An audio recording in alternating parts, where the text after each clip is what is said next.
Baik, saya langsung masuk ke Pak Amri Rosada. Silakan, waktu sekitar 15 sampai 20 menit. Nanti akan saya sampaikan perkembangan waktunya. Silakan, Mas. Baik, terima kasih. Assalamualaikum warahmatullahi wabarakatuh. Jadi selamat siang Bapak Ibu sekalian. Jadi pada saat awal saya diminta untuk menjadi narasumber di sini, saya agak pesimis. Saya pikir siapa sih ada peserta yang mau ikut, ini sudah mau dekat akhir puasa gitu ya. Ternyata ini pesertanya banyak, 180-an. Jadi terima kasih banyak atas atensinya Bapak Ibu sekalian.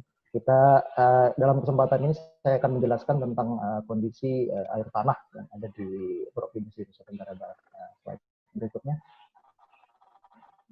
Ini tadi juga sudah sebagian dijelaskan oleh Pak Idham tadi ya. Tapi mungkin ada dua hal ini terutama yang saya ingin tekankan, bahwa ada 9 cekungan air tanah yang telah ditetapkan oleh keputusan Presiden tahun 2011.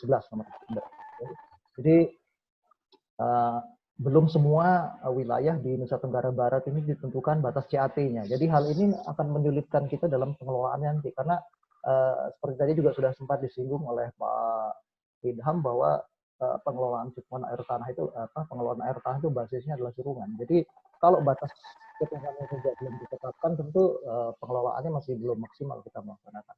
Nah, coba slide berikutnya. Oke, ini tadi juga sudah ditampilkan. Jadi yang sudah kita kerjakan, yang sudah ditetapkan batasnya itu adalah ada 9, jadi 2 di Pulau Lombok dan ada 7 di Pulau Sumbawa. Jadi yang lintas kabupaten kota itu ada 6, kemudian yang di dalam satu kabupaten itu ada 3, yaitu yang di Sumbawa Besar, yang di Empang, kemudian yang di Tawali Sapi. Nah, ini dari masing-masing cekungan air tanah itu adalah potensinya ada sekian juta terpampang di sana. Itu merupakan hasil simulasi dari Badan Geologi Bandung. Jadi hasil itu belum pernah kami update juga, karena memang untuk simulasi ini kita perlu data yang lebih lengkap lagi. Itu belum dapat kami lakukan di NTB. Jadi kita masih pakai datanya Badan Geologi Bandung. Berikutnya. Nah, ini adalah gambaran secara umum potensi aquifer. Jadi mungkin sebagian Bapak Ibu yang tidak berlatar belakang teknis, jadi aquifer itu adalah lapisan pembawa air tanah. Jadi ini adalah kondisi kira-kira potensi aquifer yang ada di Nusa Tenggara Barat. Jadi kalau kita lihat yang di bagian misalnya kayak di Rinjani itu di bagian atasnya itu memang aquifernya berwarna coklat ini karena memang potensi air tanahnya itu dalam. Jadi memang dia merupakan daerah resapan di sini, cuman untuk mengakses dia sebagai potensi pembawa air cukup susah kita mengambilnya. Nah, justru yang mendapat bagian besar itu adalah di daerah sekitar Mataram dan di bagian Lombok Timur sini, karena ini adalah merupakan daerah lepasan dari cekungan air tanah Mataram Selong tadi. Ini juga yang beberapa bagian di utara juga bisa besar. Nah, kalau kita lihat di bagian selatan dari Pulau Lombok, ini dia berada di luar cekungan Mataram Selong. Jadi kalau kita berjalan dari Mataram ke arah Kute misalnya, pada saat kita menanjak pada bukit-bukit itu, di situ adalah water divide-nya, di situ adalah batas daripada cekungan Mataram Selong berakhir, dan kemudian kita sudah keluar dari cekungan air tanah itu. Dan ini sebenarnya di daerah selatan justru yang sekarang pembangunannya cukup pesat, tapi dengan kondisi air tanah yang justru kurang gitu ya. Jadi ini yang perlu kita pikirkan bersama. Kemudian kalau kita lihat potensi-potensi yang besar ini, jadi memang kalau tadi Pak Idham sudah menyatakan bahwa sebenarnya kita harus paling nggak 5 tahun sekali kita mengupdate data. Memang seharusnya memang begitu ya kondisi idealnya. Cuman kita punya 9 CAT di sini yang terus terang saja belum dapat kita lakukan update secara berkala gitu. Jadi tapi kalau dari beberapa data yang kita punya di sini, yang dari katakanlah data paling tua mungkin dari tahun sekitar 90-an di daerah Senggigi ya. Jadi mungkin masih belum terlalu banyak berubah dia. Jadi untuk intrusi air laut memang masih belum terjadi di wilayah kita. Cuman kita tentu tidak harus menunggu hal itu terjadi baru kita melakukan langkah-langkah antisipasi. Kemudian pembangunan yang pesat di daerah selatan ini karena memang kondisi geologinya memang demikian. Jadi tidak semua daerah itu memiliki kondisi alam yang sama. Ini terutama dipengaruhi oleh sistem tektonik kita. Jadi kalau ada beberapa minggu yang lalu kita ada webinar tentang tektonik di Indonesia Tenggara Barat. Salah satu akibatnya adalah di bagian selatan ini batuannya berumur lebih tua. Jadi kalau yang orang geologi itu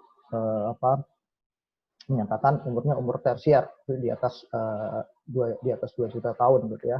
Nah, selain itu dia juga terpisah dari daerah resapan utama di Pulau Lombok. Jadi daerah resapan utamanya adalah di Gunung Rinjani. Memang sangat krusial peran hutan lindung dan taman nasional di sini untuk kelangsungan hidup masyarakat di Pulau Lombok. Jadi kalau ini rusak, maka bisa dipastikan kebutuhan masyarakat dan pertanian akan terganggu. Coba slide berikutnya. Ini mungkin settingan geologi atau penunjaman dari setting tektonik di Pulau Lombok. Jadi untuk teman-teman yang awam di geologi, kalau kita lihat dari sisi sebelah kiri ini adalah penunjaman dari lempeng Australia.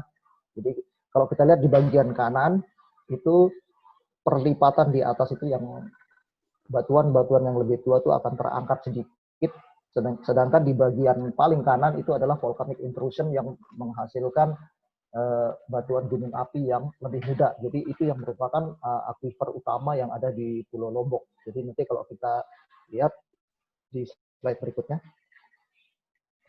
Nah, di slide berikutnya ini adalah peta geologi dari P3G Bandung. Jadi bisa kelihatan kalau yang di bagian atas itu sebenarnya adalah merupakan produk dari gunung api yang lebih muda. Jadi itu adalah aquifer utama yang ada di Pulau Lombok, itu berupa bereaksi vulkanik dan menyebutnya ke orang geologi. Jadi bereaksi vulkanik dan lava ini adalah tempat kita akan mendapatkan air tanah yang besar di Pulau Lombok. Berikutnya.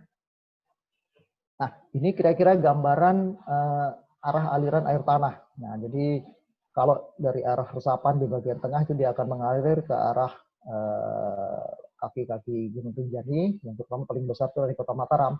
Kemudian water divide-nya kebetulan tepat di tengah di pegunungan, mulai dari sebelah timur di Sembalun sampai ke barat di perbatasan Lombok Barat dan Lombok KLU ya, sekitar itu. Nah, untuk pengambilan air yang besar-besar ini yang pakai garis titik-titik merah itu adalah kalau yang di Mataram karena untuk keperluan penduduk perwisata, termasuk juga di Senggigi sini. Sedangkan kalau yang di utara dan di timur ini kebanyakan untuk pertanian karena sumur bor P2AT banyak di daerah sekitar sini. Jadi slide berikutnya. Nah, ini kalau misalnya kita berbicara tentang daerah yang di luar cekungan air tanah tadi. Ini dia berada di luar cekungan sih mungkin ya karena kita memang belum menyelidikinya saja. Ini bisa saja kita buat batas cekungannya karena seluruh daerah harusnya tercover oleh cekungan air tanah. Nah, kalau kita lihat di daerah EKAS ini yang tiap tahun merupakan langganan kekeringan. Jadi dari hasil pengukuran daya hantar listrik air tanah itu, jadi di daerah EKAS itu hanya terdapat 2 titik kalau nggak salah itu yang memiliki air yang dapat dikonsumsi. Jadi kalau yang ditutup di atas itu jauh lah, artinya memang itu yang jadi sumber masyarakat selama ini. Tapi ada 2 tempat lagi, yaitu yang pertama itu di sekitar EKAS Break. EKAS Break itu kita bisa mendapatkan air yang bahkan daya hantar listriknya di bawah 1000, jadi mungkin sekitar 500 ppm, jadi cukup tawar di sekitar EKAS Break. Jadi ada sekitar 3 sumur bor sudah dibuat sedikit, lumayan. Cuman memang jumlahnya tidak banyak. Kemudian di bagian selatan ini kira-kira di arah Pantai Batu Dagong mungkin namanya itu. Nah, itu ada juga potensi air tanah yang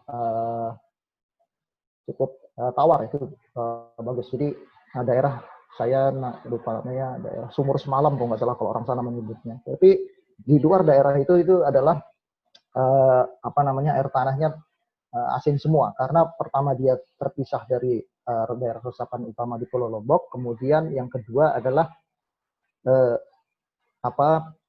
di Ekas ini di bagian atasnya itu tebal sekali lempungnya, jadi air hujan itu tidak bisa meresap ke bawah, yang di bawahnya itu adalah juga batu gamping yang aliran air tanahnya itu melalui rekahan, jadi agak sulit kita untuk mencegat larinya air itu. Jadi memang kesulitan di daerah ini ada dua. Jadi daerah sudah jauh dari daerah resapan, kemudian dari sisi ditologinya juga cukup berat.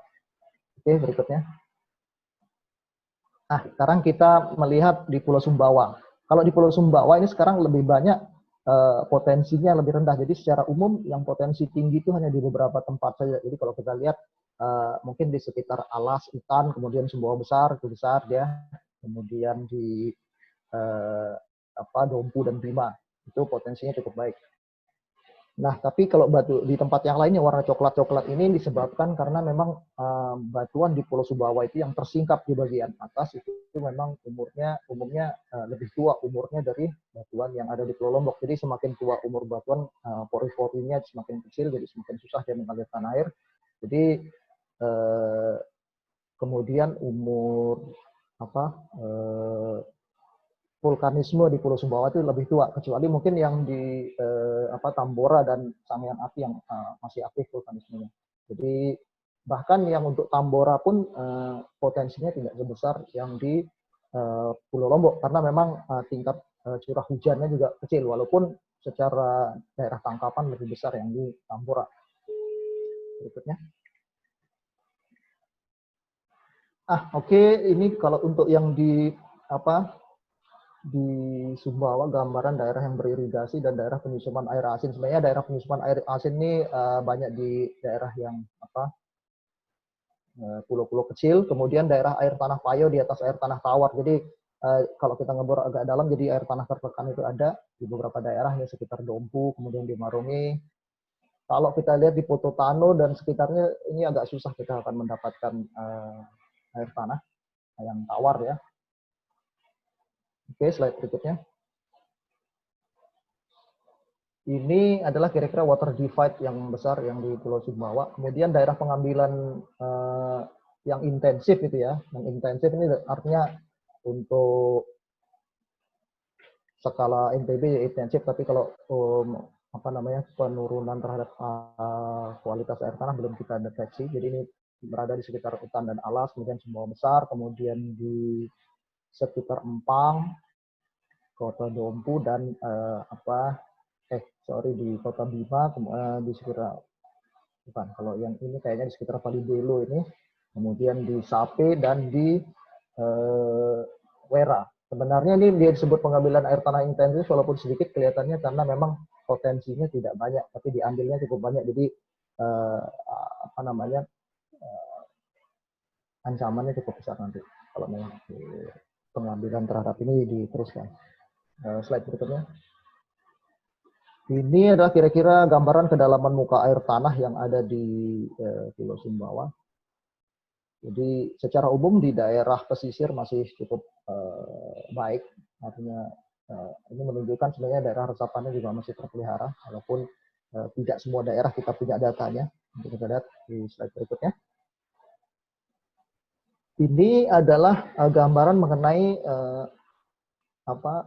zona konservasi yang sudah kita selidiki di Pulau Sumbawa. Jadi untuk cekungan air tanah Sumbawa Besar, Empang, kemudian Dompu Bima, kemudian Tawali Sapi itu sudah kita tentukan batas daerah resapannya.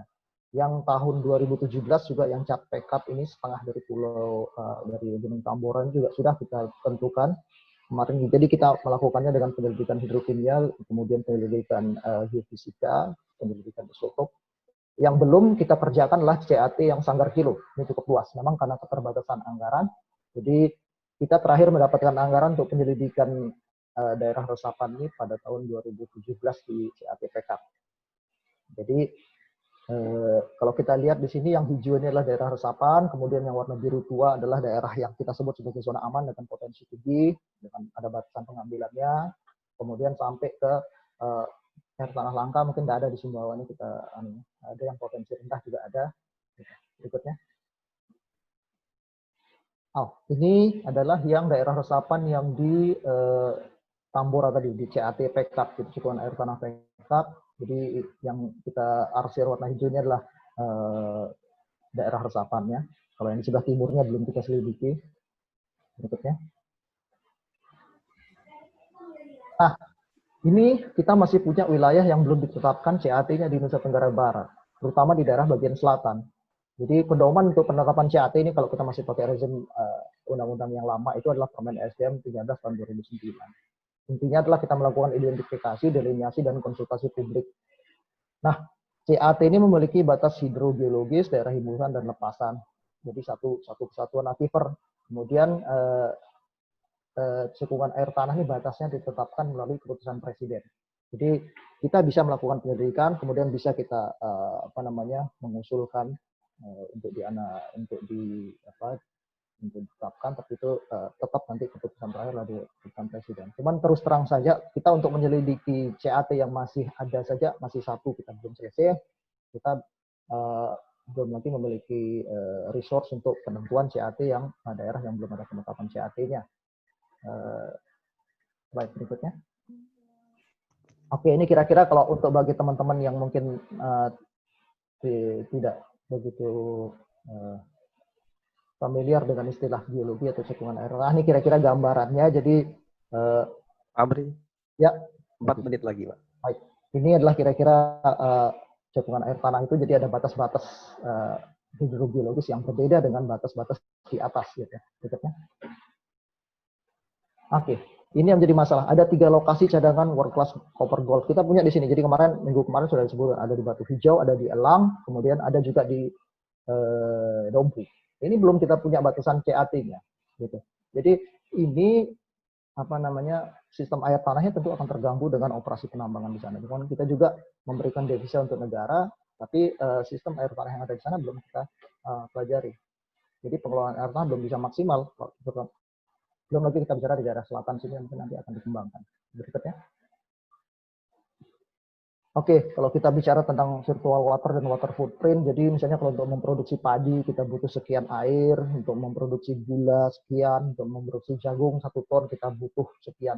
Ini kalau kita mengekspor barang-barang tersebut itu hampir sama artinya dengan kita mengekspor air punya kita. Jadi kalau misalnya kita jadi daerah penyangga padi untuk nasional, maka sistem hidro yang ada di sini juga harus diperhatikan. Ya baiklah kita, baik juga untuk pemerintah nasional, gitu ya. Jadi paling enggak ya diselidiki CAT-nya, gitu ya. Oke, berikutnya. Nah, ini kalau kita belum menentukan CAT, maka zona-zona konservasi seperti tadi juga tidak akan bisa kita tetapkan juga. Jadi akan panjang rentetannya. Berikutnya. Oke, ini adalah zona-zona yang sudah kita tetapkan untuk di ITB untuk daerah-daerah yang memang sudah ada batas CAT-nya. Ini di Sumbawa bolong banyak karena memang belum ada batas CAT-nya. Ada keterangan zonanya. Berikutnya. Ini ancaman terhadap sumber air tanah. Untuk Rinjani itu untuk Pulau Lombok kita hanya punya Rinjani. Kemudian untuk di Sumbawa tadi ada masalah 3 lokasi besar bahan tambang itu. Kemudian penggunaan air tanah ini semakin meningkat untuk pertanian. Jadi yang dulunya cukup pakai irigasi sekarang kita mulai merilis air tanah. Jadi jangan sampai kejadian seperti di India tadi yang disebut Pak Idham. Kemudian industri pariwisata juga di beberapa tempat juga sudah mulai banyak membutuhkan air. Berikutnya. Ini kira-kira kondisi daya hantar sumber daya. Jadi untuk kita mengetahui kondisi kualitas air tanah sementara ini, jadi kalau kelihatan di daerah selatan ini memang warna merah-merah ini menunjukkan airnya sudah mulai tampak agak payau. Berikutnya. Ini perubahan berdasarkan Undang-Undang 17 tahun 2019 menjadi undang-undang yang baru. Jadi pemerintah pusat menetapkan untuk sumber daya air pada wilayah sungai lintas negara, wilayah sungai lintas provinsi, dan wilayah strategis nasional. Jadi di NTB ada wilayah strategis nasional itu di Lombok dan Sumbawa. Jadi WS Lombok dan WS Sumbawa itu masuk ke WS strategis nasional. Jadi itu merupakan rencana pengelolaan kawasan lindung sumber air dan kemudian zona konservasi dan kemudian memberikan izin penggunaan sumber daya air itu berada di kewenangan pusat. Nah, cuman masalahnya pusat sepertinya juga belum siap untuk melaksanakan perizinan. Ini Mas Kus mungkin lebih tahu ini masalahnya, ya. Jadi akhirnya perizinan tetap kita laksanakan oleh gubernur agar pelayanan untuk masyarakat tidak terhenti. Ini kita berdasarkan pada surat edaran dan surat dirjen SDA. Jadi surat edaran Menteri SDM untuk tetap melaksanakan kewenangan gubernur dalam perizinan ini. Karena kalau enggak, pelayanan terhadap masyarakatnya berhenti. Berikutnya. Ini adalah yang sisa kewenangan gubernur saat ini. Jadi penentuan nilai perolehan air untuk pajak air tanah. Jadi untuk yang di NTB kemarin nih teman saya Mas Vero itu yang mendesain pergubnya. Jadi Pergub NTB nomor 63 tahun 2017 tentang perhitungan harga dasar untuk penetapan MPA. Jadi MPA ini dibutuhkan untuk penghitungan pajak air tanah. Pajak air tanah itu dipungut oleh kabupaten kota. Jadi gubernur hanya menetapkan saja, mengurus izinnya, tapi untuk pajaknya nanti tetap kabupaten kota yang mengambil. Berikutnya. Last statement, Pak Amri. Oke, ini berikutnya saja. Jadi ada satu yang ingin saya katakan, slide berikutnya lagi. Ini adalah masalah PDAM. Jadi PDAM itu dalam aturan yang diterbitkan oleh pusat itu tidak ada disebut khusus. Jadi kalau kita masukkan dalam kelompok yang diacu oleh pusat, maka pajaknya akan terlalu besar dan itu akan dibebankan kepada masyarakat. Jadi akhirnya dari Pergub itu ditetapkan harga air baku untuk PDAM itu pakai Rp100.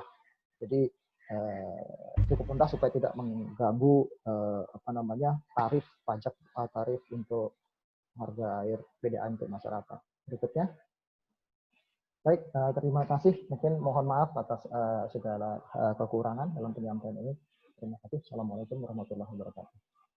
Waalaikumsalam warahmatullahi wabarakatuh. Baik, terima kasih Pak Amri Rosada atas paparannya. Sangat menarik, memberikan wawasan dan gambaran bagi kita semuanya.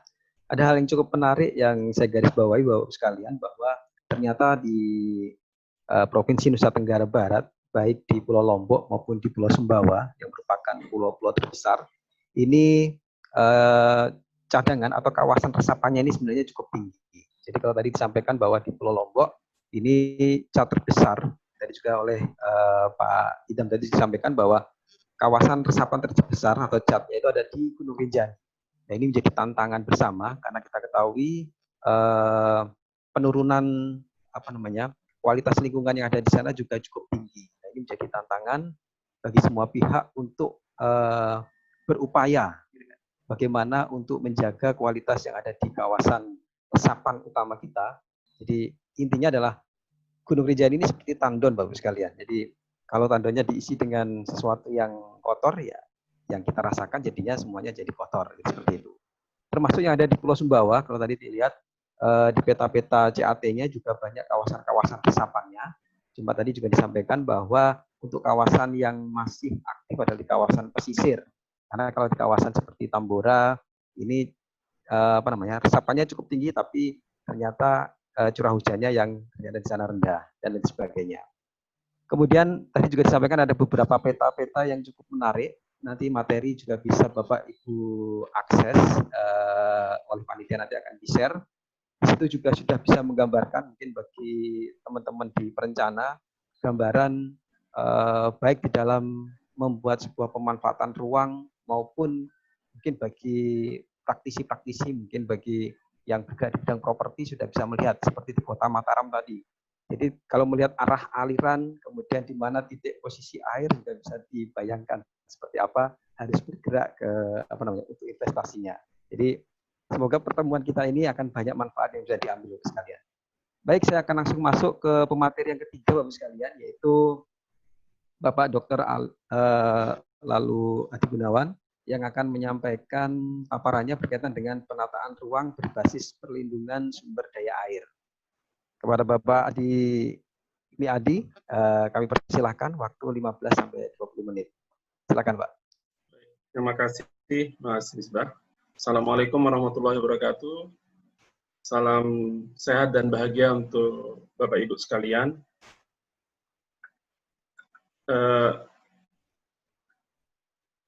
Presentasinya biar dari saya aja, Mas Misbah. Ya, siapa?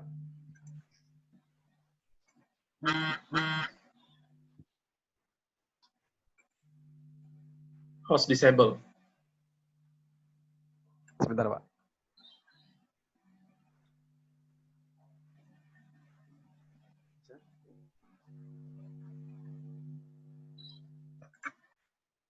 Ya, silakan, Pak. Baik, terima kasih.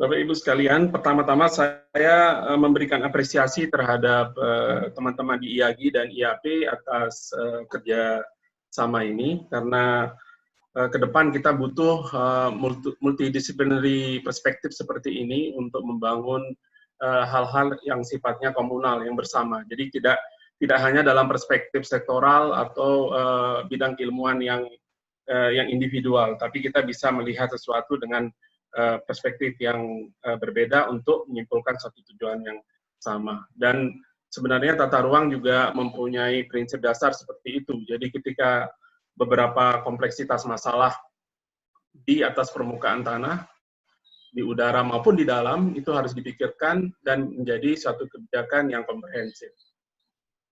Oleh panitia saya diberikan materi pengelolaan air tanah berbasis penataan ruang berbasis air tanah, tapi mungkin lebih ideal bila peran penataan ruang dalam keberlanjutan pengelolaan air tanah, karena air tanah adalah salah satu input dari perumusan kebijakan pemanfaatan ruang.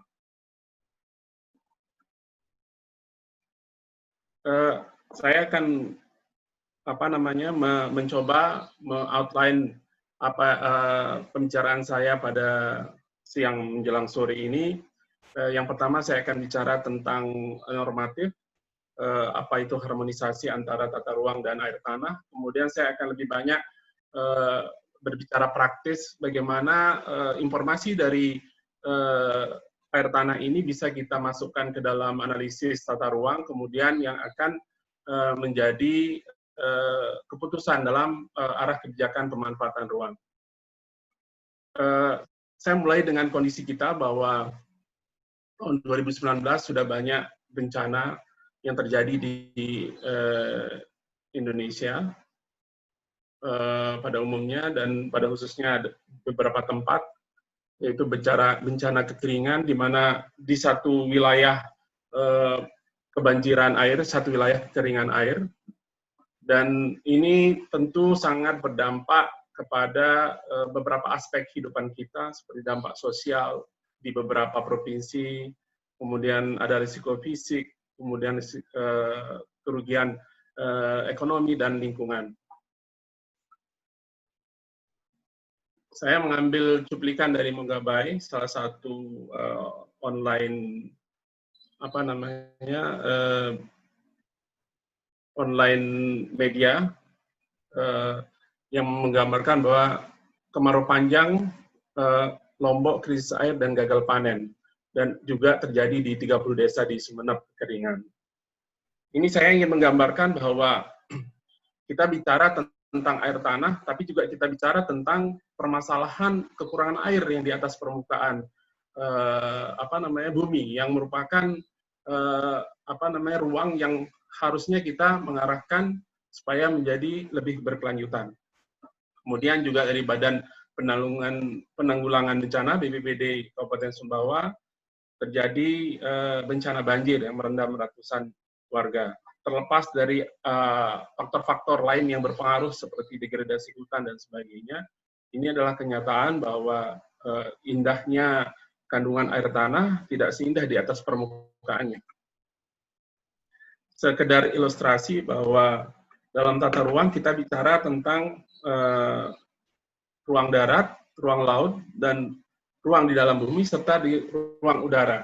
Mungkin di beberapa provinsi kita masih belum bicara tentang ruang di dalam bumi, tetapi untuk di Jakarta, kalau tidak salah, sudah mulai bicara tentang ruang di dalam bumi. Jadi pengaturan ruang tidak hanya pada level permukaan saja, tapi sudah berbicara dalam bumi juga. dan ruang udara juga sudah mulai dibicarakan bagaimana pengaturannya. Kemudian terkait dengan ruang darat untuk air tanah, ini mungkin saya harus update tentang Kepres ini. Tadi ada undang-undang terbaru tahun 2019 tentang air tanah. Di provinsi, saya agak deg-degan tadi ketika Mas Amri menyebutkan berapa CAT, karena dasar perumusan revisi rencana tata ruang NTB, terutama yang terkait dengan air tanah adalah dari data-data teman di Dinas SDM. Jadi memang dikatakan bahwa tadi ada 9 CAT di NTB, dan alhamdulillah benar, ada 2 CAT di Pulau Lombok dengan kondisi 74%, dan CAT di Pulau Sumbawa jumlah 7 dengan kondisi 39%, dengan 1.220 daerah aliran sungai dan wilayah sungai. Banyak hal yang menarik di dalam tata ruang ini ketika bicara tentang secara sektoral, banyak tumpang tindih klaim atas suatu wilayah yang sebenarnya hampir sama, ya, seperti DAS. Teman-teman di Kementerian PU juga mempunyai daftar DAS yang berbeda dengan kementerian dari BPDAS, dan ini mungkin terjadi se-Indonesia Raya, Pak. Jadi saya langsung ke harmonisasi aspek hidrogeologi dalam penentuan tata ruang wilayah. Saya akan mengambil case study revisi RT/RW Provinsi NTB supaya kita bisa langsung melihat apa yang sudah kita lakukan, dan mencoba mensimplifikasi dari teritori yang tadi yang disampaikan oleh 2 pembicara sebelumnya. Apakah kita sudah melakukan do the right thing atau belum dalam merumuskan arah kebijakan pemanfaatan ruang. Ini secara normatif, azas penataan ruang, bahasa-bahasa indah semua, ada keterpaduan, keserasian, keberlanjutan, keterbukaan, kebersamaan, kemitraan, kepastian hukum, dan akuntabilitas. Kemudian ini adalah tujuan penyelenggaraan tata ruang. Saya mengambil dari Undang-Undang Nomor 26 2007, dan ada 4 kata kunci, yaitu aman, nyaman, produktif, dan berkelanjutan. Sebenarnya, bila kita melihat tujuan penataan ruang dan pengelolaan sumber daya air yang mengacu pada Undang-Undang Nomor Undang-Undang 7 2004 yang tadi sudah direvisi menjadi Undang-Undang 2019, saya lupa nomornya, itu sebenarnya pada prinsipnya saya pikir juga tidak akan berubah, bahwa pengelolaan sumber daya air, termasuk air tanah, itu mempunyai 3 fungsi lingkungan hidup, fungsi sosial, dan fungsi ekonomi. Dan ini inline dengan penyelenggaraan penataan ruang. Ketika bicara produktif, kita bicara fungsi ekonomi di pengelolaan sumber daya air. Kemudian ketika bicara aman dan nyaman, kita bicara fungsi sosial. Kemudian ketika bicara tentang berkelanjutan, kita bicara tentang fungsi lingkungan hidup. Ini diagram yang mencoba secara detail menghubungkan bagaimana harmonisasi dan integrasi dari penataan ruang dan pengelolaan air tanah. Jadi ketika bicara tentang, ini adalah isu, yang di atas ini adalah isu yang terjadi dalam kehidupan di atas permukaan bumi. Kita bicara tentang perkembangan penduduk, pertumbuhan ekonomi, peningkatan pembangunan infrastruktur, dan eksploitasi sumber daya alam, kemudian polusi akibat dampak pembangunan meningkat. Ini merupakan kompleksitas, dan saya pikir teman-teman perencana, teman-teman planner itu sudah sangat familiar dengan kompleksitas permasalahan ini. Dan ini kita harus menjamin pada tujuan-tujuan yang tadi kita sampaikan, aman, nyaman, berkualitas. Nah, dalam penataan ruang sendiri ada 4 hal yang diatur. Pertama adalah pengaturan, pembinaan, pelaksanaan, dan pengawasan yang melingkupi perencanaan tata ruangnya, kemudian pemanfaatan ruang, dan pengendalian tata ruang. Ini saja saya bicara normatif berdasarkan Undang-Undang 26 2007. Kemudian ini harus ada di dalam setiap rencana tata ruang wilayah nasional, provinsi, maupun kabupaten kota. Nah, ketika kita bicara detail lagi, dan itu juga harus tetap diacu prinsip-prinsip dan azas tata ruang tadi. Misalnya di rencana detail tata ruang, kemudian rancang rekayasa yang ada di bawahnya lagi, misalnya RTDL dan sebagainya. Kemudian di sisi lain, terkait dengan pengelolaan sumber daya air, juga berbicara tentang tahapan pengelolaan, pola sumber daya terpadu, kemudian rencana PSDA, kemudian studi kelayakan. Ini sama kita berbicara tentang pengaturan, proses. Jadi disinilah harmonisasi dan integrasi itu terjadi. Ketika kita bicara ini, pertanyaannya di bagian mana dalam pemanfaatan ruang yang mengakomodir ini. Jadi dalam rencana tata ruang wilayah, sebagai contoh misalnya tata ruang wilayah provinsi, kita mengatur hal-hal detail pengelolaan sumber daya air itu di dalam indikasi program yang akan memperlihatkan step by step apa yang akan kita lakukan terhadap pengelolaan sumber daya air dan bagaimana implikasi dari arahan kebijakan pemanfaatan ruang yang kita rencanakan. Dan ini juga harus terpadu atau terintegrasi dengan aspek-aspek atau sektor-sektor lainnya seperti kehutanan, lingkungan hidup, dan kebencanaan. Inilah yang akan membentuk kesatuan geografis, topografis, dan geologis dalam wilayah NKRI. Profesor John Randolph dan Robert J. Kodowati, saya pikir Pak Kodowati ini sangat familiar di integrasi antara tata ruang dan harmonisasi karena buku beliau sangat terkenal tata ruang air. Beliau berdua mengatakan bahwa perubahan tata guna lahan akan berpengaruh besar terhadap sumber daya air, baik kualitas maupun kuantitas. Sehingga ketersediaan air mempengaruhi perencanaan tata guna lahan. Hal yang sangat logik karena kita bicara berdasarkan kebutuhan ketika merencanakan pemanfaatan ruang, dan air adalah salah satu kebutuhan kita, sehingga kombinasi atau balance di antara dua kebutuhan itu sangat dan harus hati-hati kita dalam merumuskannya. Saya masuk ke dalam hal praktis apa yang kami lakukan. Ini adalah isu pengembangan di Provinsi NTB.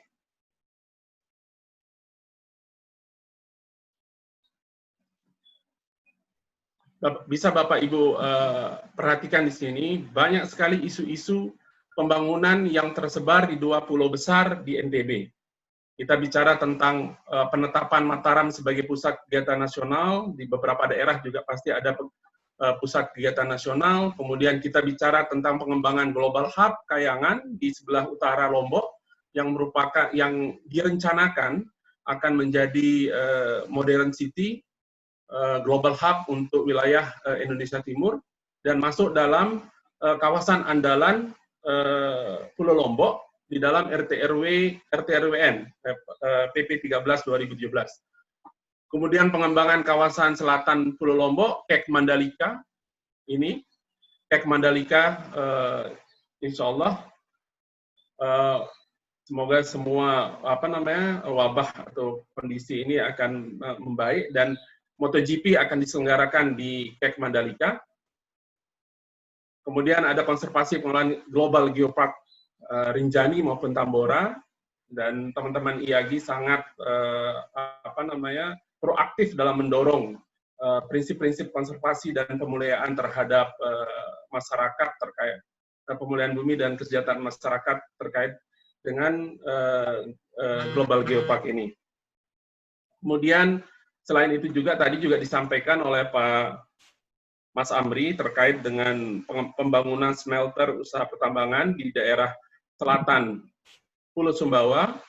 Di sini adalah kandungan emas, tadi sudah disampaikan, dan ini akan ditingkatkan value added-nya atau nilai tambahnya dengan membangun industri smelter yang ada di sana.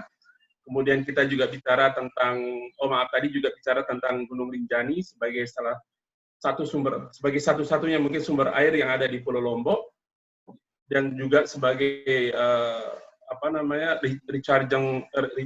recharger water untuk untuk catchment yang ada di sekitarnya maupun CAT, cekungan air tanah yang ada di Pulau Lombok.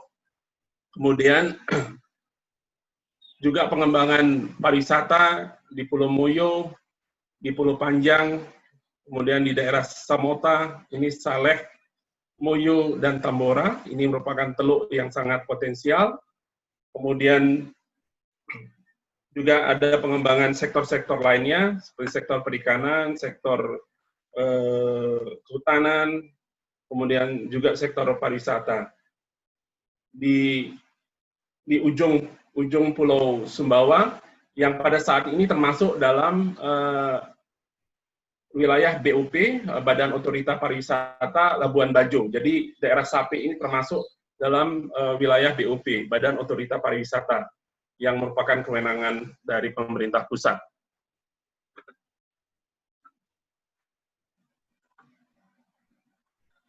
Baik, ini adalah isu lingkungan di provinsi, jadi saya menggunakan terminologi hantaman, jadi supaya menjadi pengingat dan supaya bisa lebih bombastis bahwa ini hal-hal yang harus kita perhatikan terkait dengan lingkungan.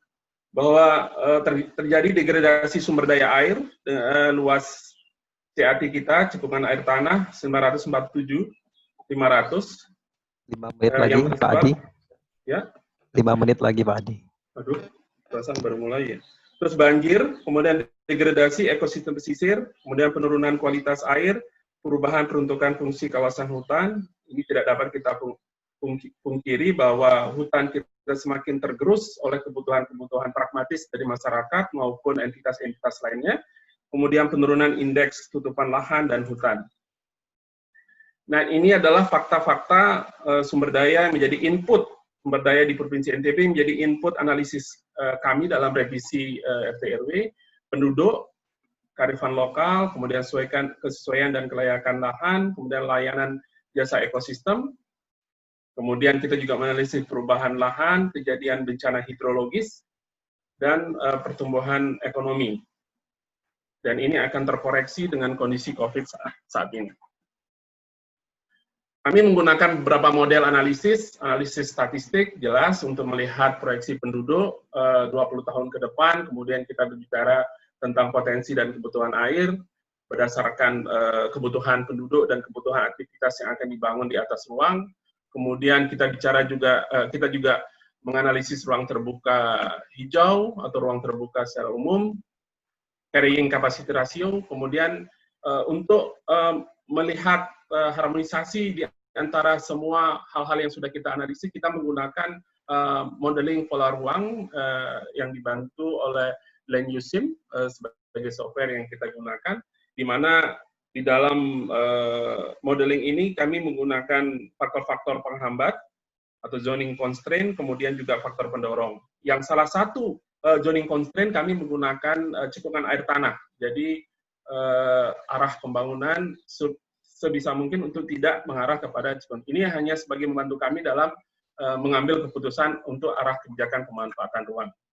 Kami menggunakan skenario optimis, kemudian pesimis, dan realistik dengan beberapa indikator pada masing-masing skenario. Ini adalah gambaran penggunaan modeling seluler automata yang kami gunakan, bahwa seringkali ini teman-teman planner juga mengetahui bahwa ketika kita sudah membuat analisis, kemudian membuat proyeksi, ada gap antara kondisi yang akan kita capai dalam pengisian perkembangan pada setiap tahun berdasarkan skenario-skenario yang sudah kita tetapkan tadi. Nah, disinilah peran dari modeling ini untuk membantu kita untuk melihat arah pengembangan pola ruang ke arah mana untuk kebutuhan di masa datang dengan menggunakan kebutuhan existing sebagai baseline kita. Ini ada beberapa peta yang kita gunakan tadi untuk menganalisis arah pengembangan pemanfaatan ruang. Ini adalah tujuan dari revisi rencana tata ruang RT RW Provinsi NTB, tetap mengacu kepada kondisi baseline kita, kemudian arah isu-isu yang ada, kemudian kemana akan kita bawa arah pemanfaatan ruang NTB ke depan. Ini adalah hasil dari simulasi itu, dan ini kita compare dengan sebaran potensi geohidrologi Provinsi NTB untuk memperlihatkan bahwa apakah kita sudah melakukan perencanaan arah pemanfaatan ruang yang menyesuaikan dengan potensi CAT maupun geohidrologi di Provinsi NTB. Nah, pengaturan detail terhadap itu kita masukkan ke dalam indikasi arahan peraturan zonasi. Teman-teman planner sudah sangat familiar dengan terminologi ini, di mana nanti ada batasan-batasan yang harus diacu ketika melakukan implementasi atau pelaksanaan pemanfaatan ruang yang merupakan bagian dari pengendalian pemanfaatan ruang. Kemudian ini adalah pokok-pokok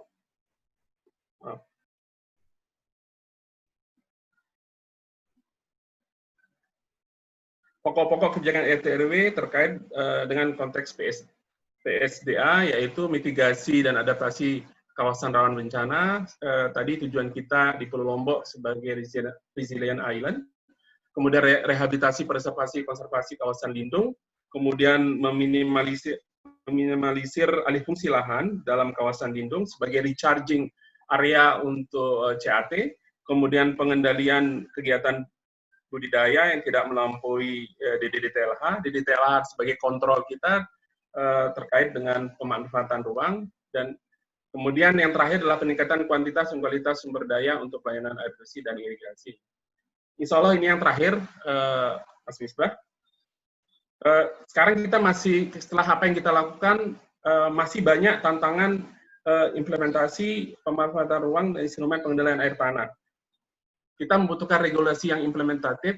Ketika terlalu banyak PSBB, peraturan selalu berubah-berubah, itu juga menjadi kendala buat kita di daerah untuk melakukan implementasi terhadap regulasi yang ada, karena sekarang ditetapkan sudah dirubah lagi oleh pemerintah pusat.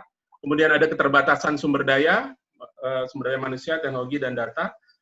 Data ini yang sangat sulit, karena bila kita mendapatkan data bagus, maka hasilnya akan bagus. Bila data yang kita dapatkan banyak yang kurang atau tidak valid, maka hasil rencana kita juga akan menjadi tidak valid. Kemudian perbedaan batas administrasi, wilayah dengan batas teknik atau fungsional, perbedaan geomorfologi, ini juga tergantung dari data dilenasi CAT misalnya yang sudah dilakukan studi. Kemudian kemampuan self recovery kerusakan lingkungan relatif lama, justru itulah akan kita konservasi.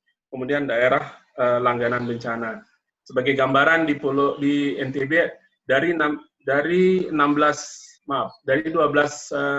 bencana yang ada, 10 sampai 11 diantaranya ada di NTB. Saya pikir itu Pak Misbah, Bapak Ibu sekalian, terima kasih. Mohon maaf atas segala kekurangan. Saya terbuka untuk diskusi. Assalamualaikum warahmatullahi wabarakatuh. Waalaikumsalam warahmatullahi wabarakatuh. Terima kasih Pak Dr. Adi sudah menyampaikan paparannya, sangat menarik untuk sekalian. Ini juga sebagai informasi berkaitan dengan sosialisasi RT RW dari Provinsi Nusa Tenggara Barat, karena sekarang adalah sedang dilakukan reviewnya. Kemudian Bapak sekalian, tadi juga terlihat ada beberapa hal yang cukup menarik. Jadi kalau kita lihat potensi-potensi sumber daya air yang ada di kawasan, baik yang ada di Pulau Lombok maupun yang ada di Pulau Sumbawa, kemudian pada saat diplottingkan dari hasil analisis berkaitan dengan pola ruangnya, ternyata memang ada sebuah kondisi yang cukup menarik, yaitu ada kesesuaian. Jadi penempatan lokasi dengan sumber ternyata tidak terlalu jauh. Artinya ini cukup potensial untuk pengembangannya. Cuma memang yang menjadi pertanyaan adalah dengan 13 isu pembangunan yang ada, apakah sumber daya air kita masih mencukupi atau tidak? Nanti akan kita bahas di sesi diskusi.